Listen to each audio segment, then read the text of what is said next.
Just be glad for all you have that's in today. Hey everyone, Connie here, and welcome to my blind reaction to Carole and Tuesday, episode 3.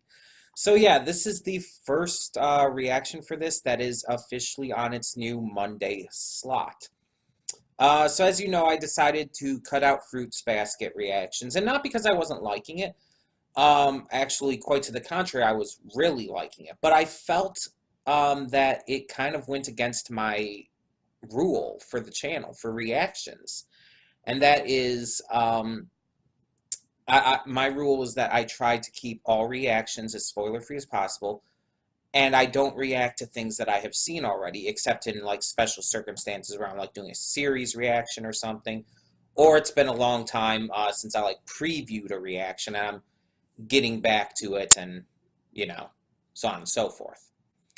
But in this case, it has been a long time, but I still know enough to where it's not blind, and it's not entertaining for me to record when I know everything that's gonna happen, at least all the big stuff.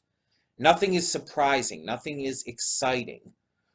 And because of that, I feel like I'm also letting you guys down by not being blind on it.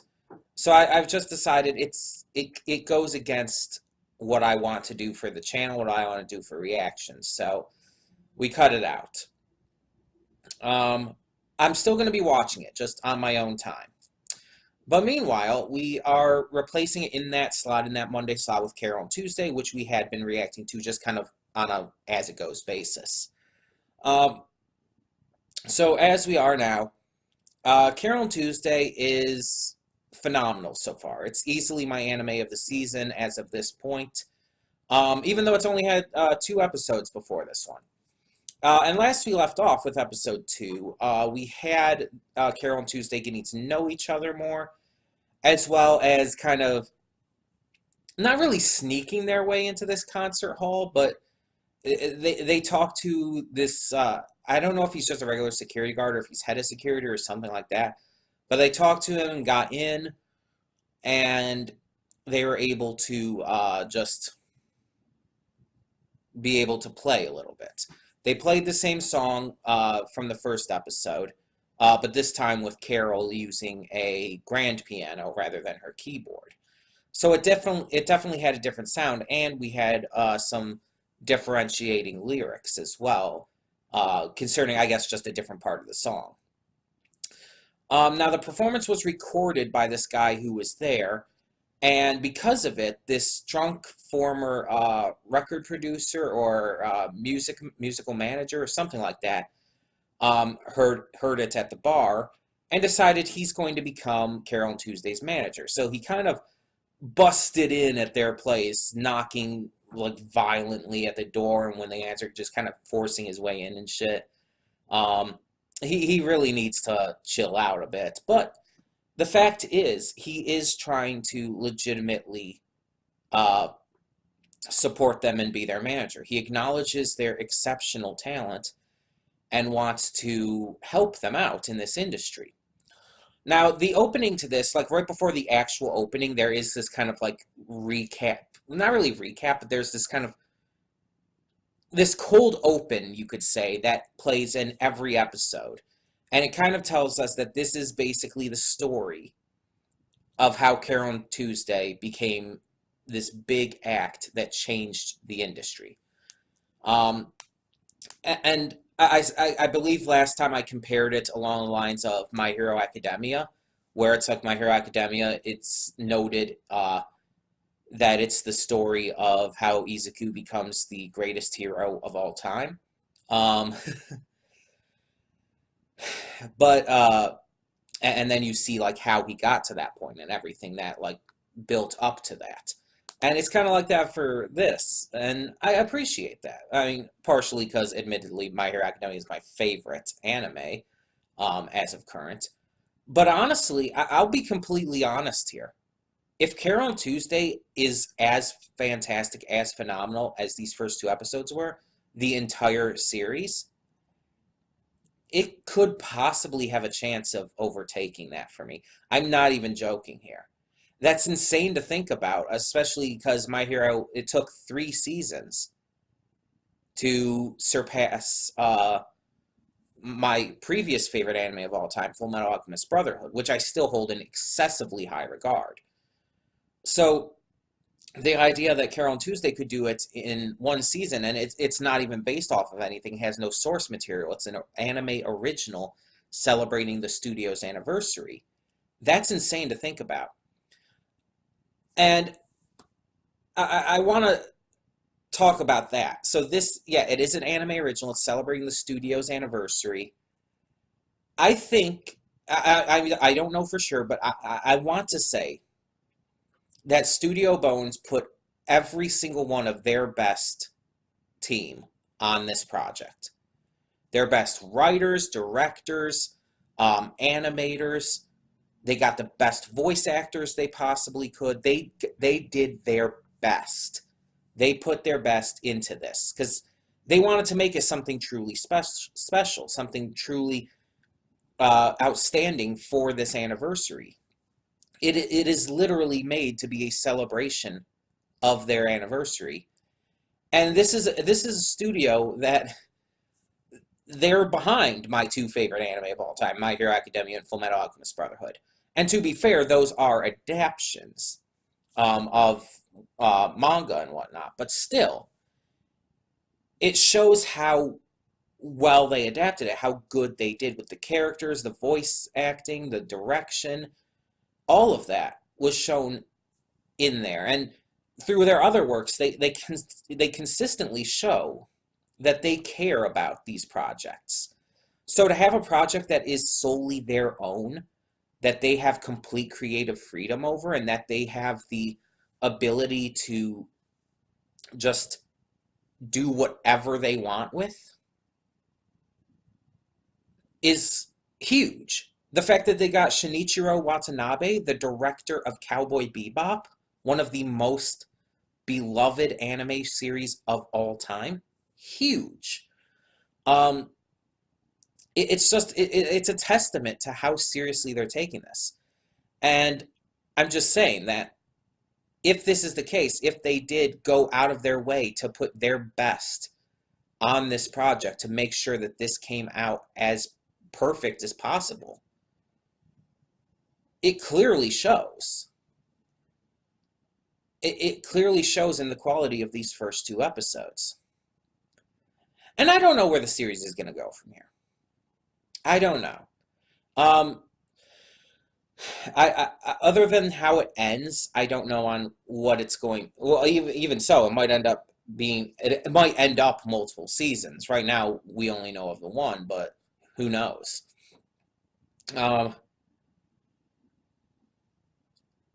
It's hard to say exactly where it's going to go, and in terms of quality as well. Like, there could be a dip at some point. There could be a couple episodes that aren't as good. And there could also be episodes that are so phenomenally better than every other one that it's wild to think about. That's very possible. And then there's the big question about, will Carole and Tuesday become romantically linked? And I want to talk about this because this is an important thing for me. As I've mentioned many times in the past, I am very big into LGBT representation in media. I host a panel at conventions about it, for God's sake. It's very important to me. Because as an LGBT person myself, as someone who is pan, who is trans, who is asexual, that kind of stuff matters to me. And even if it's not like representing specifically the representation that I am, like even if it's representing gay guys, like in Yuri on Ice, or if it's representing lesbians, or whatever else, it's still representation. It's still showing that they're putting forth that effort to care about making this the best, making this realistic in a way. Because whether some people want to admit it or not, LGBT people are real. And they're everywhere. more and more people come out every year as LGBT. And again, whether it's gay, lesbian, bi, trans, pan, ace, whatever, gender fluid, non-binary, etc. No matter what it is, so many people keep coming out year after year, and there's still people out there who for some reason like try to say it doesn't exist, like try to like tell girls like, oh, you just need to find the right man, or something like that. And it's stupid.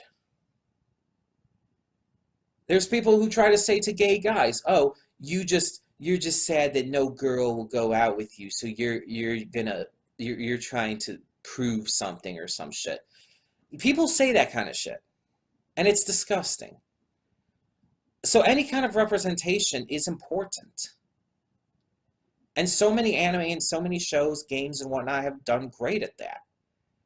So the question here is, will they do that with this? And if they don't, that doesn't mean the show will be bad, by the way. That doesn't mean that Carole and Tuesday will be bad. But I'm just wondering, because the opening, admittedly, is a love song. If you listen to the lyrics of the opening, it's a love song. And it's not like love as in like sisterly love or best friend kind of love. It's a love song, like romantic love. And now that could just be a good song for the opening. That doesn't necessarily mean that they're going to get together, admittedly. But I don't think Studio Bones necessarily has any kind of issue with that. So it's like, at least none that I've ever heard about. So I don't think that they would bait us. So it's either it would have to be just a good song that just happens to be that, or it is hinting at what's to come, and they do become a couple. And here's the thing, again, even if they don't, if the series is still good, it's still good. But as for what I would personally like to see, I think it would be great.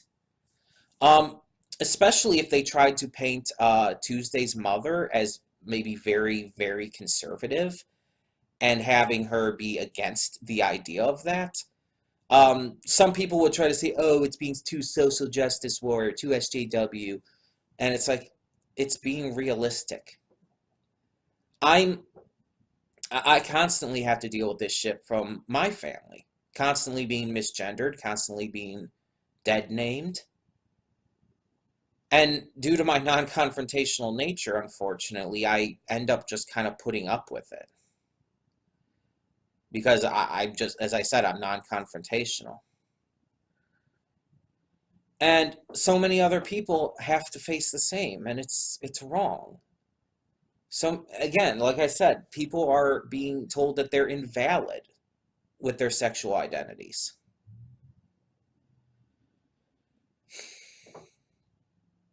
I just want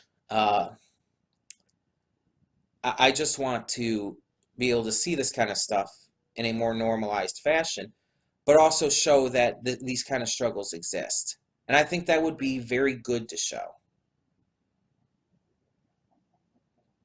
And judging on what we've seen of Tuesday's mother so far, it's believable. It wouldn't feel like it came out of nowhere.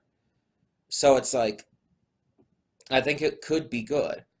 Or even if they don't go that route, even if these two just end up falling in love and just it being more of a simple thing than like trying to make this drama out of it, then fine. And again, even if they just remain best friends, or if there's maybe even like the case of like, oh, there's hints here and there that they actually love each other, but it doesn't say anything. As long as the series is good, that's what matters. As long as the characters, the writing, all of that is still well done. That's what's important here. It's just, I would love to have that representation, of course. Excuse me. And to have it done well, unlike in Voltron. But either way, we should get on with this, because I also have to record something else, and I might be recording more Ori today. I might do that today, might have to wait till tomorrow. we'll have to see what the time gives us. But either way, so let's get this episode of Carole and Tuesday started. So when the screen fades to black, pause this redirect and go to the description below. Follow the link to the reaction, and after you watch it, come back here to the redirect and resume play. Because after it fades to black and then fades back in, everything from that point forward will be my afterthoughts and will contain spoilers to the episode. So that being said, thank you so much for tuning in, and I will see you at the reaction. And we are back, and we'll begin with spoilers in 3, 2, 1, now. So, I did just look up Fire and Rain by James Taylor, and yeah, I know the song very much so. I just didn't know it by name, I guess, and by artist. Because it's not something I've ever, like, actively listened to or actively looked up or anything. The first time I heard it was actually in Remember the Titans. But I've heard it many times since then, of course. And, I mean, granted, I've seen Remember the Titans a shit ton of times. But yeah, I definitely know the song. It's a really beautiful, very calming song. But its message is definitely about basically finding hope amongst strife. Things are not always going to go well, but as long as you keep that hope alive, as long as you continue to look forward to what's to come, then you'll survive. And it definitely, I feel, fits this episode of Carole and Tuesday. Especially with the last part of it at Etrigan, or Etrigan? No, Etrigan is the demon from DC. Whatever his name is, the DJ. He shows extreme bias towards AI-produced music, and just automatically assumes that Carole and Tuesday's song is going to be shit, simply because it's made by human instead of AI. He doesn't even listen to it. He refuses to even listen to it. He basically tells them they might as well just burn it up, which Tuesday ends up doing, to everyone's surprise. But yeah, it's just kind of it kind of fits that part of it. Sorry for that update sound, by the way. But yeah, either way, so this episode focused on Carole and Tuesday working with Gus as their new manager and trying to just kind of get into things. We did see a little bit of Angela again, but her part was honestly very minor in this one. We saw her having like this kind of home interview thing. Michael B. Jordan did one of these. Probably plenty of others have as well. But I remember like Michael B. Jordan did one where he talked about his love for anime and stuff. It was actually where I first found out that he was such a big anime fan. I don't remember what it was actually called, but it's definitely something very much like that. And then we saw that apparently Angela's mother, I'm still going to call her mother for now, unless something's actually said otherwise, because, again, that's what she was referred to as. She basically said that she was a child actress, or actor, who never made it big and was kind of forgotten about after she reached 20. And she doesn't want Angela to have the same. And she basically admitted that she's just trying to force Angela to live her life for her, to be successful and popular because she couldn't. And I hate it when parents do that. Like, you see that a lot. Parents, like, either never made it big or whatnot, so they try to force it on their kids. They push them into more and more stressful situations and mindsets that just destroy these kids. And I mean, to a lesser degree than many others, I had been like forced into that as well. I was constantly like forced into these stressful situations about having to do the best I possibly could at everything in schooling, even if I was never going to go into anything that it mattered with. And I was not really what I'd call berated when I did bad, but I was kind of belittled. I was kind of made to seem worthless, like I wasn't good. And to be fair, a lot of our school system in general does that shit, but my parents definitely didn't help with it. Um, but yeah, it's like I had to go through all of that myself, and it did not help in any way. It hurt more than anything, and made it even harder for me to learn in a lot of cases, especially when it comes to stuff like math, which my mind just does not grasp. I am I failed pre-algebra, not just algebra, pre-algebra, 3 times in college. So that should say what it needs to. Um, but yeah, it's like I get that, and I've seen it in much worse situations, of course, through various other sources and all. And it's like it ruins lives. And and with any of these, I don't think that they do it out of like any ill intent. Like Angela's mom here, she's trying to get Angela to be the best she can be. It's like it's positive intentions, but it's negative actions, whether they realize it or not. And Angela, yeah, she was basically being tortured by this guy, by Mr. Tao. He had all these freaky devices in front of her, getting her to scream just so she could hit that note. That's insane. That's disgusting and horrible. And I kind of said it before, but Mr. Tao seems to be one of those characters who doesn't seem to understand human interaction.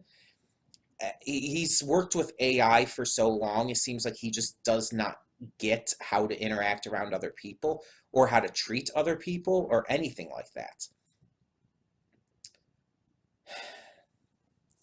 I do still really wonder where they're going with Angela's story in this, how they're going to bring her in contact with our main characters, Carole and Tuesday, and where that's going to go.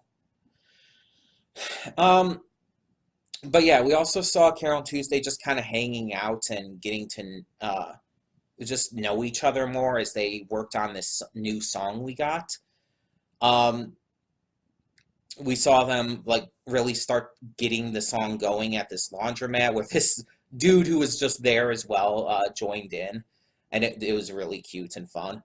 And then we heard the song going as we saw them going throughout their day, like they're at a cafe eating some delicious looking pastries and all.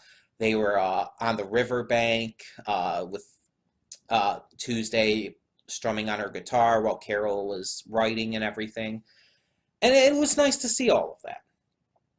But let's talk about Gus as a character, because he was definitely more prevalent in this episode than in the past two. Though he was in both of those episodes, obviously. So Gus is a former musician, a drummer specifically, as well as a manager. He never really hit it big. He had a couple of notable moments. He managed this one artist for a one-hit wonder situation, but never quite made it in the industry. So I definitely think that him choosing to manage them is just as much for him as it is for them. I do legitimately believe Gus acknowledges their talent and wants them to succeed. I do think that. I don't think he's just doing this for his own sake, but there is that as well. He does want to actually succeed, and he sees them as talented enough to reach that level, to finally succeed in something that he's wanted his entire life. And it's like, it's a really interesting dynamic. As a character with personality-wise, Gus is very boisterous. He's very just to the point, but loud about it. Um, and it doesn't surprise me, like with what we saw from him in the first two episodes. His personality and all, as they showed in this one, doesn't surprise me at all. But it is still refreshing to see this kind of manager. A lot of times in these, you'll see a lot of times in these musical anime or just shows or whatever, a lot of times the managers will either be extremely well put together, abusive, or just really eccentric and weird. Um, and this guy legitimately does show that he does want them to succeed. And he even gives them the option. You guys can, if you want to just do this for fun, you guys can say no. He even told them that. He was pushy a little bit, sure, but never to an unhealthy amount, never to an unhealthy degree. And I actually respect that about him. He gave them the decision. He let them make the choice. Yes, he was very pushy about things. Yes, he burst into their room and everything, their apartment, and that's not okay. But I don't think he's a bad guy at all. I don't think he really has any negative intent with this. Again, he does want this partially for himself, I think, based on what we heard about him, based on the fact that he's never really hit it big. But I also think that he does legitimately want them to be in the spotlight because I do think he legitimately understands and values their talent. Which again is just really, it's not really surprising to see that his personality is like that, but it's just refreshing to see that. And so far I like him. I maybe not like him as much as I like Carole and Tuesday, but I do like him.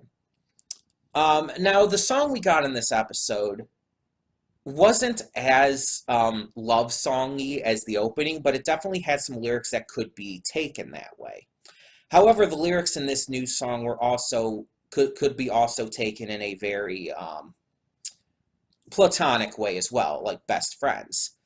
And it's kind of, I feel like it's kind of, if it is going to reveal that they do end up together in a romantic sense, it's building up to that. And if that's not where they're going with this, then it's building up to a strong bond between them, a legitimate best friendship that cannot be broken. That it's building up to one of those two, and it's building it up well, no matter which option it ends up being. I really do love how they're pacing this out. Now, there was one question that I still wasn't sure on, and I'm going to check that actually right now. So, Alba City and Woolongs. Alba City is a city on Mars. It is from Cowboy Bebop, yes. It is a large metropolitan city connected to other cities via highways. Yep. Okay, so this is the same city from the Cowboy Bebop movie. Presumably during a different time period, though, I would say. But yeah, it is the same. At least it's called the same thing. Now let me check. Because it mentioned the money was Woolongs. And I do believe that was the currency in Cowboy Bebop, but let me check. Yes, it is. The Woolong is the standard unit of currency in the solar system, so the entire solar system. Woolongs could be traded in physical paper notes or digitally transferred with special devices. Yeah, see, I thought, like, when they mentioned that, this was the first time in this series they mentioned the Woolongs, so it's like I hadn't heard about that before. But yeah, this definitely takes place in the same universe as Cowboy Bebop. I think that's very much confirmed here. The fact that Shinichiro Watanabe is working on it, the fact that it's in Alba City, which was from Cowboy Bebop, the fact that the currency is Woolongs, the fact that it's on Mars in a futuristic time frame. Yeah, this is definitely, without doubt, the same universe as Cowboy Bebop. Again, probably during a different time period because the images I saw of Alba City looked obviously very different than they do on here. So I think it's probably a different time period, but it's in the same universe. It's in the same, you could kind of say continuity. And that's really interesting. Now, I wasn't like the biggest fan of Cowboy Bebop. I didn't hate it by any means. I did enjoy it. I did like it. But I wasn't as big a fan as like a lot of other people are. I never really, I didn't love it as much as people hyped it up as, you know? But it definitely had its upsides, and the Knocking on Heaven's Door movie was a huge upside. It was definitely the best part of Cowboy Bebop. And to see this kind of taken in a completely different route, again, this same city on Mars, the same currency and all, to see it taken in a different route and all, like completely, is fascinating to me. And honestly, so far, I'm enjoying this a lot more than Cowboy Bebop. And not just because it's more music focused than sci-fi. I admit that I'm not the biggest sci-fi fan, but I don't mind sci-fi every now and again. And again, I didn't mind it too much in Cowboy Bebop. That wasn't my issue with that. My issue with Cowboy Bebop was there was some times where it was just very boring, and some parts where it tried to be overly serious and just didn't work for me. But this one is definitely a lot more casual of a series. Cowboy Bebop is not an anime I would suggest a newcomer to anime to watch. I could not suggest it because I feel like Cowboy Bebop is something you have to have seen anime before to really appreciate and to really get. It's not something for newcomers. Carole and Tuesday, on the other hand, is a lot more casual, a lot more calming, a lot more relaxing. It's something that newcomers, I feel, would appreciate more. Something that would just be a lot easier to handle. Yes, it's still in that same general time period. Yes, it's still futuristic Mars stuff. And yes, there's still a lot of anime expressions and shit. But it's definitely a lot more casual. Definitely something that you could connect easier with, non-anime related television and all. Cowboy Bebop, no. Like, you can only see that kind of thing in anime. And that's why I wouldn't see it as a gateway anime, as many people call it. This one I definitely would, though. This one I could recommend this to people who have not seen anime. And I think that it would work. But either way, tell me what you thought of episode 3 down in the comments below, and thank you so much for tuning in. For now, I'm Connie, and I'm signing off. See y'all next time.